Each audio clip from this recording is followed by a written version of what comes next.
ఇప్పుడు కాలం పిల్లలకి అస్సలు చెప్పలేమన్నమాట. మా వోడి బర్త్‌డే ఎప్పుడొచ్చినా గూడా ఆ రోజు హాలిడే వస్తది. 8కి అంతా రెడీ అయిపోవాలన్నాడు గదా! ఇంక తర్వాత వాళ్ళ డ్యాడీ చెప్పాడు, "వద్దులేరా కొంచెం ఎండబడినాకెళ్దాం" అని చెప్పన్నాడు. 3 రకాల చాక్లెటు ప్యాకెట్స్ అయితే తీసుకొనొచ్చాడండి. క్లాస్ పిల్లలకి ఇంకా టీచర్స్‌కి ఇచ్చేసొస్తానమ్మా అని చెప్పన్నాడు. హాఫ్ డే స్కూల్ గూడా వద్దులే నాన్న ఇవి ఇచ్చేసి వచ్చేయమని చెప్పన్నాము. కేక్ అయితే ఏం తీసుకురాలేదండి. ఎందుకంటే ప్రతి ఇయర్ కేక్ కట్ చేస్తున్నాం. ఈ ఇయర్ అయితే వద్దనుకున్నాము.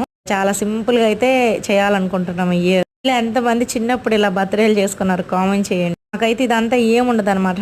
చాక్లెట్లు అనేసి ఉండేటివి. రూపాయికి 4 వచ్చేవి అనమాట. అవి తీసుకొనైతే క్లాస్‌లో పిల్లలందరికి ఇచ్చేవాళ్ళం. లేకపోతే ఈవినింగ్ టైంలో ఎక్కువ బర్త్‌డేస్ చేసుకుంటారు. బర్త్‌డే అంటే గుర్తుకొచ్చేదే పాయసం అని చెప్పాలి. మేము అలా చేసుకునేవాళ్ళం అబ్బా! ఈ నడమంత్రాలని మాకసలు లేవు. కాకపోతే మా వోడు ఇంకా మా ఆయన పిల్లలిద్దరూ అయితే స్కూల్ దగ్గరికి వెళ్తున్నారు. బాక్సులకైతే సెట్ చేశాను మొత్తం ఏసిచ్చాను. అలా పనిచేసి ఇంకా ఫ్రెండ్స్‌తో కాసేపు మాట్లాడేసి వచ్చేస్తానని చెప్పన్నాడు. ఇంకా ఇప్పటికేం అనుకోలేదు. ఈవినింగ్ ఎళ్తామేమో తెలీదు. ఎళ్తే కనుక ఖచ్చితంగా వీడియోస్ అయితే వస్తాయి. ఉంటానండి.